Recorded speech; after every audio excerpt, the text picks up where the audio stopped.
Tracy, and this is Dominic. and we've been travelling around Thailand now for the last 4 weeks. Last year we went on a package tour and we thought, you know what, I think we could do this better ourselves. So as a result, we've done it, and we thought we're going to offer you, a few older travellers, a few tips.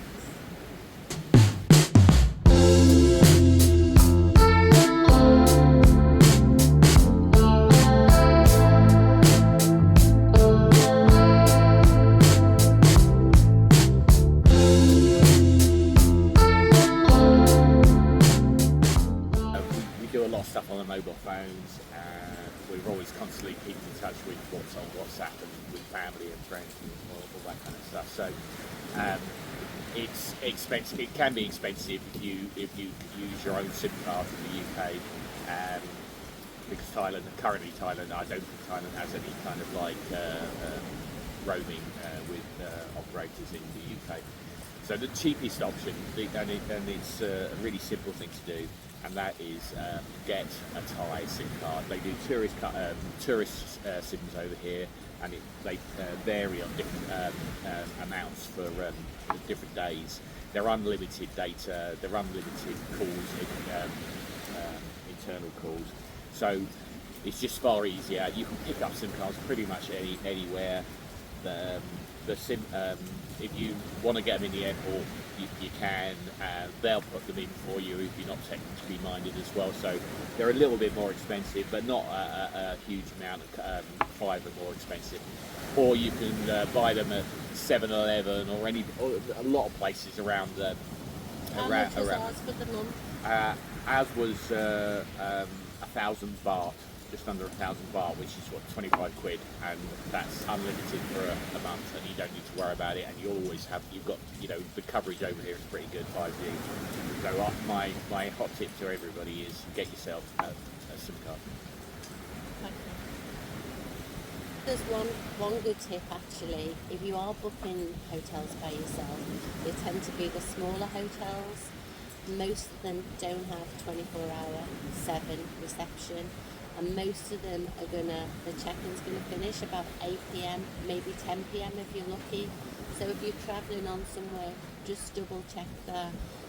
We were actually late, weren't we, when we came to Koh Samui, and we didn't get in till 11:30. Luckily, our little hotel had a little man waiting for us, and we were able to get in. But just to be on the safe side, just always double check the check-in time. Yeah. One last thing about tips and tricks is money. And most people get a load of money out in the UK. What I would say is that it's a lot more expensive to get the money out in the UK. We did get money out in the UK, but primarily so that we had money here. But you really don't need to, because you can get. There's lots of money places at the airport in Bangkok. If you go down to the lower levels, when you leave Bangkok Airport, there's loads of money exchange places. There's loads of 7-Eleven, cash points and stuff like that at the airport, so you can pick up stuff there. And then if you're out and about, again, there's exchange places. So if you bring British money with you and you can exchange it, the exchange rates are always better. They're always better over here, and even the cash points is better. So if it was. If we're doing it again, we would come out with very little time up, if any, and sort it all out together. some English money, or one of the things we have been doing is we have been paying a lot on the credit card if we have a big meal or something like that, and they tend to charge 3% on the credit cards. We use credit cards, but to be honest, it's like 50p or whatever, so it was actually worth it. It's been worth it for us anyway. As we learned about getting around the island, I mean, you can obviously hire mopeds and scooters and bikes. I mean, I chipped out of that because it was a bit crazy, and I got a motorbike license and all the documentation you need. but the way we got around the island predominantly is by taxis, and we use two apps. One is called Bolt, and the other one is called Grab, and they work like Uber. If you ever used Uber in the UK, you just put in your destination, it knows your location, and it finds you a driver, and it's generally cheaper than if you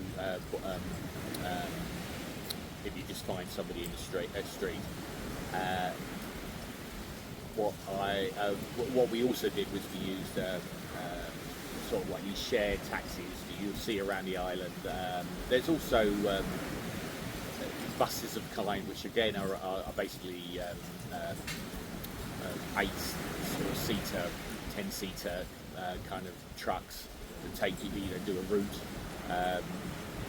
So there's lots of different ways to get around the island, and depending on where you're staying on the island or the town that you're staying in, there's lots of different ways of getting around, and they all vary obviously in price. The one thing is, when you get on the ferry somewhere, what they tend to do, they tend to offer you a taxi to the hotel from the ferry service, normally about 120 baht. That's a shared taxi. We never did it the first time because we wasn't sure, but every ferry that we got on, we actually paid the ferry service to get a taxi to our hotel, which was a shared taxi service, but a lot cheaper than if we would have done it ourselves. So that's a big tip. I would recommend doing that.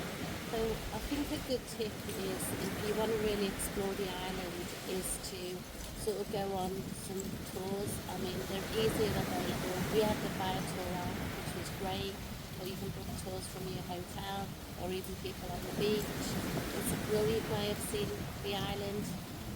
Very cheap really, about between 20 and 30 quid each tour that we did. So we've been up in the jungle, we've been in forests, we've been on boat trips to the Phi-Phi, on islands, on longboat, on speedboat, all across the island. So I'd really recommend, if you want to see the island, to do that.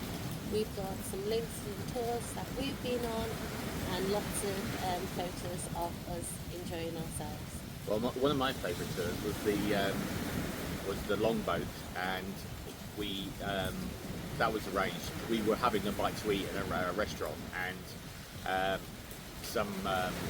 we assumed was the waiter came up, took our order, and then said, "Do you want to go on my boat?"